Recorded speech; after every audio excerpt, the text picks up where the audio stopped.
Hello friends, CSC exam India पर आपका स्वागत है। दोस्तों, उत्तर प्रदेश समान ज्ञान के अंतर्गत आज हम लोग चैप्टर नंबर 3 पढ़ेंगे, जो कि उत्तर प्रदेश की जलवायु एवं जलवायु प्रदेश से संबंधित है। दोस्तों, पिछले चैप्टर में हमने उत्तर प्रदेश की ज्योग्राफी के बारे में पढ़ा था। हालांकि ज्योग्राफी का ये भी आपका एक पार्ट होता है जलवायु, लेकिन जो आपका भूगोल आपने जो पढ़ा था यूपी का, उसमें आपने जिले देखे थे, उसकी सीमाएं देखी थी, कौन से स्टेट यूपी के आसपास है, उन सभी को बारे में जाना था। तो वो वीडियो काफ़ी इंपॉर्टेंट है, उसको जरूर देखिएगा, लिंक डिस्क्रिप्शन बॉक्स में है, क्योंकि उसी से आपको पता चलेगा यूपी में कहाँ पर कौन से जिले हैं, कहाँ पर कौन सा एरिया लगता है, कहाँ पर आपके मैदानी भाग है, कहाँ पर पठारी भाग है, कहाँ पर वहाँ पर तराई क्षेत्र, वो सभी चीज़ हमने पिछले वीडियो में आपको बताया हुआ है। तो यहाँ पर हम लोग मुख्य रूप से उत्तर प्रदेश की जलवायु की बात करेंगे, जिसमें आपका वर्षा आता है, और जो यहाँ पे क्षेत्र हैं वो इसके किस तरह के कौन से क्षेत्र हैं वो हमको देखने को मिलता है। तो चलिए दोस्तों शुरू करते हैं। तो यहाँ पे देखिए, उत्तर प्रदेश की जलवायु की बात करें तो यहाँ पर देखिए, भारत की जलवायु के समान ही उत्तर प्रदेश की जलवायु भी कैसी है, उष्णकटिबंधीय मानसूनी है। अब यहाँ पे देखिए, उष्णकटिबंध क्या होता है, देखिए आपका जो विषुवत रेखा होती है, तो विषुवत रेखा के 23.5 डिग्री नॉर्थ और 23.5 डिग्री साउथ में ये आपका क्या होता है, ट्रॉपिकल जोन होता है। तो ट्रॉपिकल जोन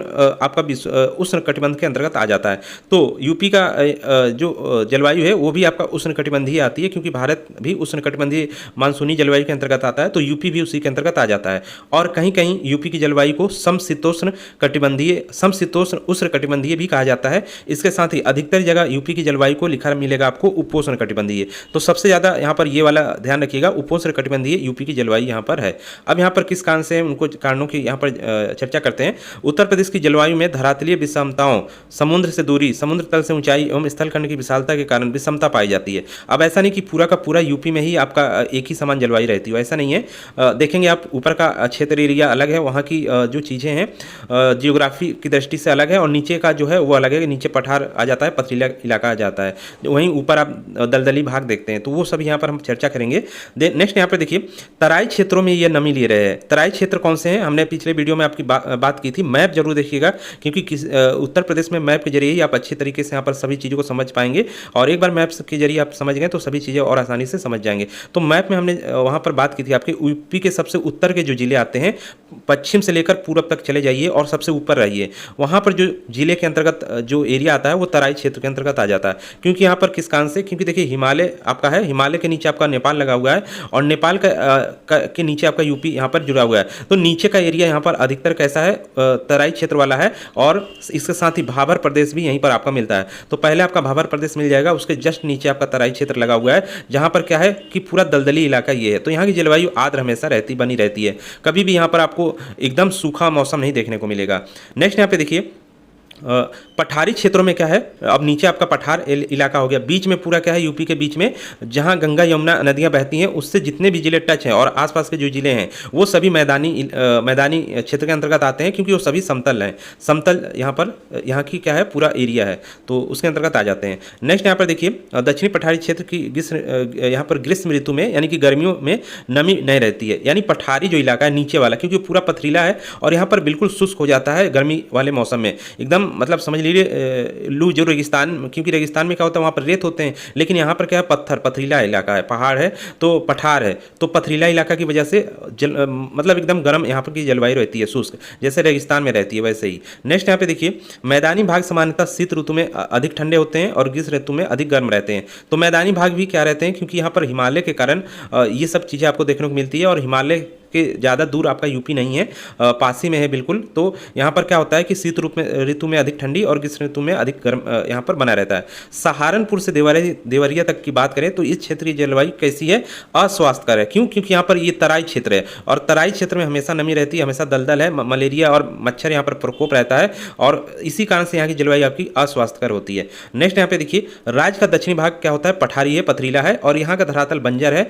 इस कारण से यहाँ पर भी बहुत ज़्यादा गर्मियों में पड़ती है और ठंडियों में उतनी ही ज़्यादा ठंडी पड़ती है। क्यों, क्योंकि ये चट्टानें जो होती हैं, पथरीला इलाका है नीचे वाला, तो गर्मियों में ये ज़्यादा गर्म हो जाता है, वहीं ठंडियों में ये ज़्यादा ठंडा हो जाता है, तो यहाँ पर और ज़्यादा यहाँ पर जलवायु की विषमता देखने को आपको मिलती है। नेक्स्ट बात करें उत्तर प्रदेश की जलवायु के, तो यहाँ पर इसकी जलवायु कैसी है, उपोष्ण कटिबंधीय इसकी जलवायु यहाँ पर मानी जाती है, जो कि हमने पहले आपको यहाँ पर बता दिया है।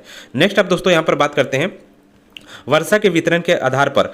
प्रोफेसर केंड्रयू और सैयद अहमद, नाम ध्यान रखिएगा, भारत की जलवायु को दो भागों में बांटते हैं, और ये यूपी की जलवायु ही इसको माना जाता है। तो यहाँ पर एक आर्द्र और उष्ण प्रदेश है, दूसरा उपाद्र और उष्ण प्रदेश है, यानी एक पूरी तरह आर्द्र है के साथ साथ उष्ण है और दूसरा कम आर्द्र के साथ उष्ण है। तो ध्यान रखिएगा, एक ज़्यादा आर्द्र और उष्ण है, दूसरा जो क्षेत्र है वो कम आर्द्र और उष्ण है। ये अलग अलग जिले अलग अलग एरिया हो सकते हैं, वो हम नीचे अभी चर्चा करेंगे।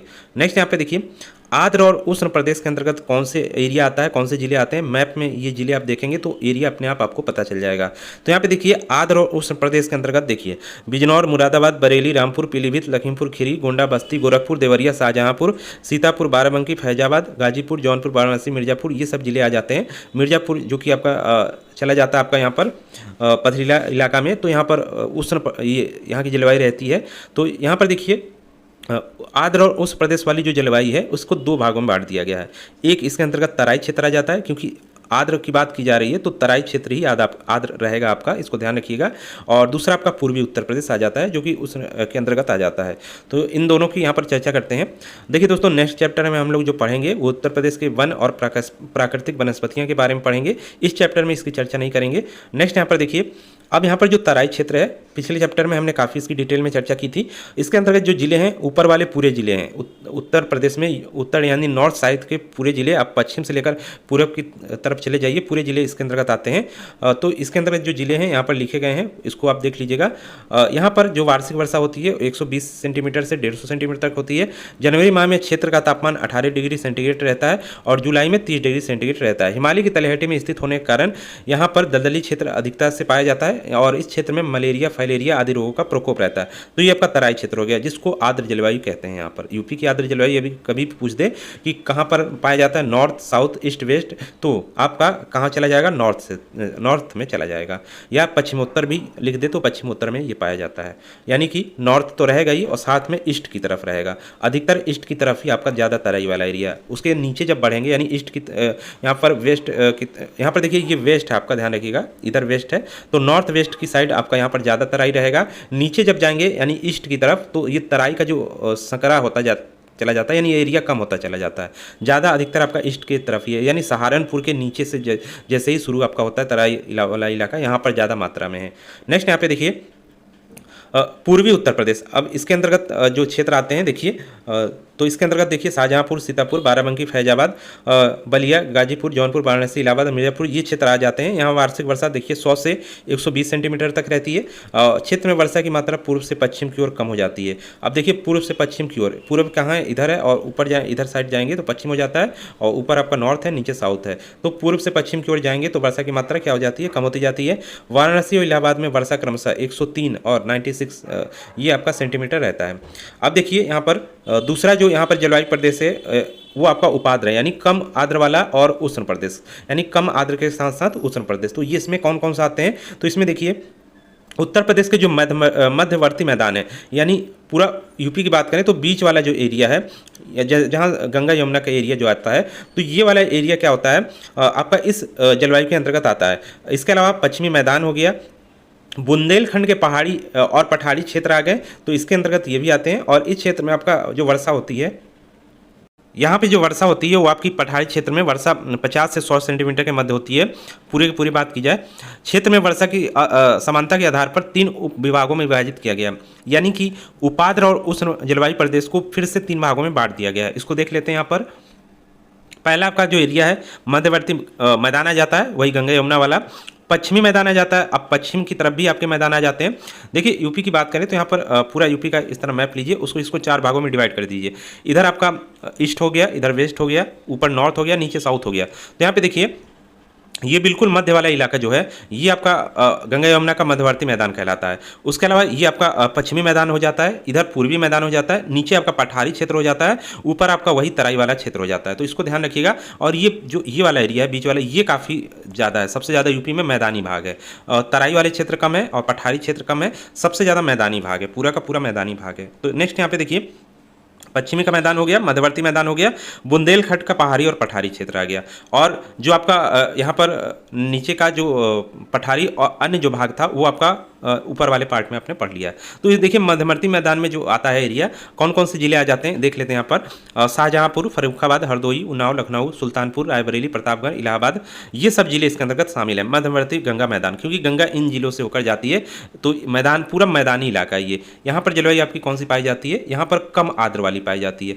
कम आर्द्र के साथ शुष्क होती है ये जलवायु, यानी कि कम आर्द्र और यहाँ पर उष्ण होती है। शुष्क वही उष्ण आपका होती है, कम आर्द्र और उष्ण जलवायु। नेक्स्ट यहाँ पे देखिए इन जो मध्यवर्ती मैदान में यहाँ पर गर्मी के मौसम में क्या होता है, कड़ी गर्मी पड़ती है, यानी गर्मी ज़्यादा पड़ती है। तापमान 44 डिग्री तक चला जाता है। इसके अलावा तेज हवाएं भी चलती हैं गर्मी के मौसम में, जिसको लू कहा जाता है। और वहीं ठंडे के मौसम में यानी शीत ऋतु में ठंडी रहती है। जनवरी से औसत तापमान यहाँ 15 से 16 डिग्री सेंटीग्रेड रहता है, जबकि कानपुर, फर्रुखाबाद, इटावा की वर्षा का औसत यहाँ पर देखिए 85 सेंटीमीटर से यहाँ पर 80 सेंटीमीटर तक ये रहता है। तो इसको ध्यान रखिएगा। और ठंडी में अधिक ठंडी और गर्मी में अधिक गर्मी, साथ ही वर्षा 80 से 85 सेंटीमीटर ये रहती है। नेक्स्ट यहाँ पर देखिए अब पश्चिमी मैदान जो क्षेत्र है, जो इधर वाला क्षेत्र है, यानी कि जो ये पश्चिमी वाला क्षेत्र है, ये भी आपका मैदानी ही लगता है। इसमें मुख्य रूप से यहाँ पर देखिए जो दिल्ली के आसपास के क्षेत्र हैं, सहारनपुर हो गया, थोड़ा सहारनपुर भी आ जाता है। देखिए सहारनपुर काफ़ी जिला बड़ा है। ऊपर वाला जो सहारनपुर का एरिया है वो दलदली है, तराई के अंतर्गत आ जाता है। नीचे वाले जो है वो मैदान के अंतर्गत आ जाता है, तो इसको ध्यान रखिएगा। नेक्स्ट यहाँ पे देखिए मुजफ्फरपुर, मेरठ, गाजियाबाद, मुरादाबाद, बुलंदशहर, बदायूं, अलीगढ़, एटा, मथुरा भी इसमें शामिल है, मथुरा तक आ जाएगा।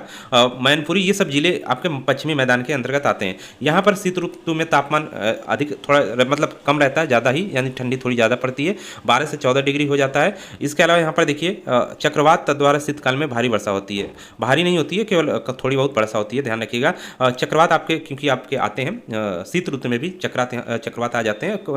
कभी कभी आपका देखिए क्या होता है, पश्चिम की तरफ से पश्चिमी विक्षोभ भी आ जाता है, तो उसके कारण भी वर्षा होती है। इसके अलावा ग्रीष्म ऋतु में तापमान कम रहता है, दक्षिण भाग में तापमान अधिक रहता है। पर्वतीय क्षेत्र के निकटतम भागों में वर्षा अधिक और दक्षिण पश्चिमी भागों में कम रहती है, यानी जो नीचे पर्वतीय क्षेत्र हैं उसके आसपास के जो इलाके हैं, जैसे एमपी है, एमपी का है आपका पहाड़ी पर्वतीय हो जाता है, तो उसके आसपास के जो जिले हैं आपके यूपी के, वहाँ पर वर्षा थोड़ी ज़्यादा रहेगी। और जैसे ही थोड़ा ऊपर और जाएंगे, आगे बढ़ेंगे, तो वहाँ पर कम वर्षा आपको देखने को मिलेगी। वर्षा का औसत आगरा में 65 सेंटीमीटर और मेरठ में 80 सेंटीमीटर रहता है, तो वर्षा यहाँ पर कमी रहती है आपकी। फिर भी मतलब इसको औसत आप कह सकते हैं, मिनिमम मतलब मध्य भाग का जो वर्षा होती है, ना बहुत ज़्यादा और ना ही एकदम कम। नेक्स्ट यहाँ पे देखिए बुंदेलखंड का पहाड़ी और पठारी क्षेत्र, इसके अंतर्गत देखिए बुंदेलखंड के अंतर्गत कौन से जिले आते हैं, हमने पिछले वीडियो में सब आपको बता रखा है, उसको जरूर देखिएगा, जिससे आपको पता चल जाएगा कि बुंदेलखंड में शामिल जिले कौन से हैं। तो यहाँ पे देखिए बुंदेलखंड में मुख्य रूप से इटावा का दक्षिणी भाग, जालौन, हमीरपुर, बांदा, झांसी, ललितपुर क्षेत्र में सम्मिलित है। क्षेत्र का शीत ऋतु में तापमान यहाँ पर 18 से 19 डिग्री रहता है। क्यों? क्योंकि यहाँ पर आपका पथरीला इलाका रहता है तथा ग्रीष्म ऋतु में ज़्यादा ही तापमान बढ़ जाता है। तो यहाँ पर ये होता है, पूर्व से पश्चिम की ओर वर्षा की मात्रा घटती है, तो यहाँ पर वर्षा की मात्रा पूर्व से पश्चिम की ओर घटती है। तो ये आपका यहाँ पर हो गया। नेक्स्ट यहाँ पर आप राज्य की ऋतुओं की बात करते हैं, तो ध्यान रखिएगा ऋतुएं काफ़ी इंपॉर्टेंट है। तो ऋतुएं वही है जो भारत की ऋतुएं हैं। तो यहाँ पर ग्रीष्म ऋतु आपकी मार्च से मध्य जून तक रहती है, वर्षा ऋतु मध्य जून से अक्टूबर और शीत ऋतु नवंबर से फरवरी, तो इसको ध्यान रखिएगा। नेक्स्ट यहाँ पर ग्रीष्म ऋतु की बात कर लेते हैं, तो ये वही आपका मध्य जून से प्रारंभ हो जाता है। इससे पहले भी देखिए यहाँ पर मार्च से प्रारंभ होकर मध्य जून तक रहता है, ध्यान रखिएगा। मध्य जून कभी कभी जुलाई तक भी चला जाता है और मार्च से प्रारंभ भी हो जाता है, 1 मार्च से। तो काफ़ी गर्मी यहाँ पर रहती है गर्मी के मौसम में। और मई माह में एकदम भयंकर असहनीय झुलसा देने वाली गर्मी पड़ती है। मई की भांति जून में भी तापमान उच्च रहता है। इस प्रदेश में अधिकतम तापमान 36 डिग्री से 39 डिग्री तक रहता है। 21 डिग्री सेंटीग्रेड यहाँ पर न्यूनतम रहता है। 40 डिग्री सेंटीग्रेड तक कई नगरों में पहुँच जाता है, जैसे कानपुर, इलाहाबाद, लखनऊ, आगरा, उरई, ये अधिक तापमान वाले यहाँ पर क्या है एरिया हैं। सर्वाधिक तापमान उत्तर प्रदेश के बुंदेलखंड क्षेत्र में पाया जाता है। यदि कभी भी आपको पूछ दे कि उत्तर प्रदेश के जो क्षेत्र अलग अलग है, बुंदेलखंड हो गया, जो आपका है पूर्वांचल हो गया, तो सबसे ज़्यादा बात की जाए तो बुंदेलखंड के इलाके जो आते हैं वहाँ तापमान ज़्यादा रहता है, क्योंकि कर्क रेखा के निकट स्थित ये आपके हैं। लगभग सभी क्षेत्रों में तापमान 14 डिग्री तक मिनिमम रहता है आपका। नेक्स्ट यहाँ पे देखिए उत्तर प्रदेश के मई माह में तापमान अधिक होने के कारण वायुभार कम हो जाता है। उस समय उत्तर पश्चिम भारत निकटतम वायुभार पेटी उत्तर प्रदेश में समीप होती है। वायुभार में निरंतर गति कम होने के फलस्वरूप हवाएं तीव्र गति से चलने रहती है। अब यहाँ पर मौसम बदलाव होता है तो आंधी तूफान भी आपको देखने को मिलता है। विशेष रूप से मई जून में पश्चिमी तीव्र गति से चलती है, इन्हें लू कहा जाता है। अब यहाँ पे देखिए मई के बाद यानी जून में तो आपका लू चलता है, लेकिन उसके बाद जो मौसम होता है जून वाला, जून के लास्ट में आंधी तूफान वाला आपका हो जाता है, तो ये आपका रहता है। नेक्स्ट यहाँ पे देखिए कभी कभी इन शुष्क हवाओं में सामुद्रिक हवाएं भी मिल जाती हैं, जिसके कारण 100 से 115 किलोमीटर प्रति घंटे की गति से चलने वाले तूफान और आंधियाँ जन्म ले लेती है। तो आपने आंधी और तूफान भी इसी जो है मौसम में देखने को आपको मिला होगा, गर्मी के मौसम में, जो आपका जून वाला इलाका, जून वाला जो मंथ रहता है उसमें ये धूल भरी होती है, इनका वेग अधिक होता है कि इनके वृक्ष तक उखड़ जाते हैं। ग्रीष्म ऋतु में वर्षा ना के बराबर होती है। कभी कभी शुष्क आर्द्र हवाएं चलने के कारण अप्रैल मई जून माह में थोड़ी बहुत मैदानी क्षेत्र में वर्षा हो जाती है। झुलसाने वाली गर्मी से राहत थोड़ी मिल जाती है। इसके अलावा गर्मी में ही आपके ओले भी आ जाते हैं। अब ये ध्यान रखिएगा, आपने देखा होगा कभी कभी, अभी हाल ही में जून के मौसम में भी आपके ओले पड़े थे। 15-20 बात करें 10 से लेकर 30 जून के मध्य आपका जो वर्षा होती है उसमें ओले आपको देखने को मिलते हैं। ये आपका वर्षा के औसत सेंटीमीटर तक यहाँ पर होता है। वर्षा की सर्वाधिक मात्रा में यहाँ पर बुंदेलखंड क्षेत्र में पाई जाती है, तो ये ध्यान रखिएगा। इसके अलावा यहाँ पर देखिए वर्षा ऋतु की बात करते हैं तो उत्तर प्रदेश में वर्षा का प्रारंभ जून के तृतीय चतुर्थ सप्ताह से, या लास्ट मान लीजिए, जून लास्ट में आपका जून के लास्ट में वही 30 तारीख 28-30 तारीख से मान लीजिए इसको, वहाँ से स्टार्ट हो जाता है मानसून।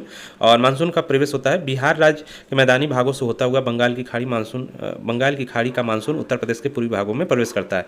यानी कि देखिए यहाँ पर ये आपका मान लीजिए यूपी हो गया, और इसके इधर पूर्व की साइड यहाँ पर बिहार है, और जाएंगे पूर्व में तो यहाँ पर बंगाल है, और जाएंगे तो बंगाल की खाड़ी हो जाती है। तो बंगाल की खाड़ी से जो मानसून आता है बंगाल होते हुए, बिहार होते हुए, फिर यूपी में पहुँचता है। इस तरह आपका होता है। सर्वाधिक वर्षा जुलाई अगस्त माह में होती है, तो ये ध्यान रखिएगा। और इसके अलावा यहाँ पर हिमालय के पर्वतीय क्षेत्र में औसत वार्षिक वर्षा 170 सेंटीमीटर होती है। और उत्तर प्रदेश में वर्षा का वितरण बड़ा ही आसमान है। हिमालय के आसपास एरिया में जो है वहाँ पर मैदानी क्षेत्र है, वहाँ पर अधिक वर्षा आपको देखने को मिलती है, तभी वो नदियों के कारण भी वहाँ दलदल रहता है, बरसात भी वहाँ पर होती रहती है। नेक्स्ट यहाँ पे देखिए, यहाँ पर हवा जो होती है हिमालय पर्वत के साथ चलती है, इसलिए हिमालय पर्वत के निकट स्थान पर अपेक्षाकृत अधिक वर्षा होती है, जबकि जो स्थान हिमालय से दूर है वहाँ पर कम वर्षा होती है। तो आपने देखा होगा पहाड़ी इलाकों में वैसे भी वर्षा होती रहती है, लेकिन जो हिमालय के आसपास वाले एरिया हैं वहाँ पर ज़्यादा ही वर्षा आपको देखने को मिलती है। नेक्स्ट यहाँ पे देखिए, उत्तर प्रदेश में मैदानी क्षेत्रों में सर्वाधिक वर्षा जो होती है वो गोरखपुर में होती है। ये क्वेश्चन आपका आया हुआ है, सर्वाधिक वर्षा कहाँ पर होती है, तो गोरखपुर में होती है। और मैदानी क्षेत्रों की बात की जा रही है तो सबसे कम वर्षा मैदानी क्षेत्रों में मथुरा में होती है, ये ध्यान रखिएगा। नेक्स्ट यहाँ पे देखिए, उत्तर प्रदेश में नदियों में अधिकतम प्रवाह मानसून के दौरान ही रहता है, यानी भरी रहती हैं नदियाँ।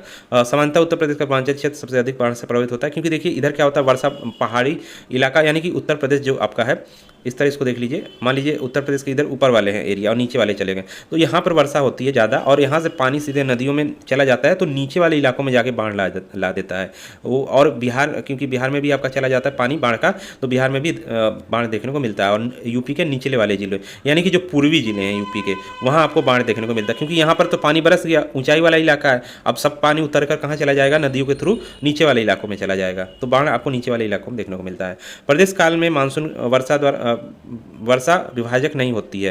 प्रदेश में मानसून द्वारा वर्षा विश्वासजनक नहीं होती है, यहाँ पर ध्यान रखिएगा। मतलब ऐसा नहीं कि विश्वासजनक हो, इस माह में बरसना हो इतना, तो कभी कभी हो सकता है जिस माह में ज़्यादा नहीं बरसना उसमें ज़्यादा बरस जाता है, और जिस माह में ज़्यादा बरसना हो वर्षा उस मंथ में क्या होता है, कम बरसता है। तो ये आपका यूपी में रहता है पूरा। दोस्तों PDF आपको हमारे टेलीग्राम चैनल पर मिल जाएगा, वहाँ से डाउनलोड करके पूरी डिटेल में आप चीज़ें पढ़ सकते हैं। नेक्स्ट यहाँ पर दोस्तों हम बात करते हैं सीधे शीत ऋतु की। तो शीत ऋतु में यहाँ पे देखिए, शीत ऋतु में क्या होता है, आपका जो प्रारंभ होता है शीत ऋतु का वो नवंबर माह से हो जाता है, और संपूर्ण पश्चिमोत्तर भारत उच्च ज्वार भाटी की पेटी के प्रभाव में आ जाता है, उच्च भारत की पेटी में प्रभाव में आ जाता है। इस भाव में नवंबर से जनवरी माह का तापमान निरंतर गिरता जाता है। जनवरी में सर्वाधिक ठंडी पड़ती है, स्वच्छ आकाश, सुहाना मौसम, ये सब रहता है। इसके अलावा मध्य चलने वाली उत्तर पश्चिमी नेतृत्व की प्रमुख विशेषताएँ हैं। तो यहाँ पर ये हवाएँ जो चलती हैं उनकी विशेषता यहाँ पर दिया गया है। उत्तर प्रदेश में उत्तर से दक्षिण की ओर शीत ऋतु में तापमान बढ़ता है। शीत ऋतु में क्या होता है, दक्षिण के पहाड़ी एवं पठारी भाग में सर्वाधिक और अधिक तापमान रहता है। यहाँ पर देखिए पहाड़ी पठारी भाग में तापमान थोड़ा ज़्यादा रहता है, और न्यूनतम तापमान यहाँ पर 13 डिग्री रहता है। प्रदेश के पर्वतीय क्षेत्र पश्चिमी मैदान भागों में तापमान कम 10 सेंटीग्रेड रहता है।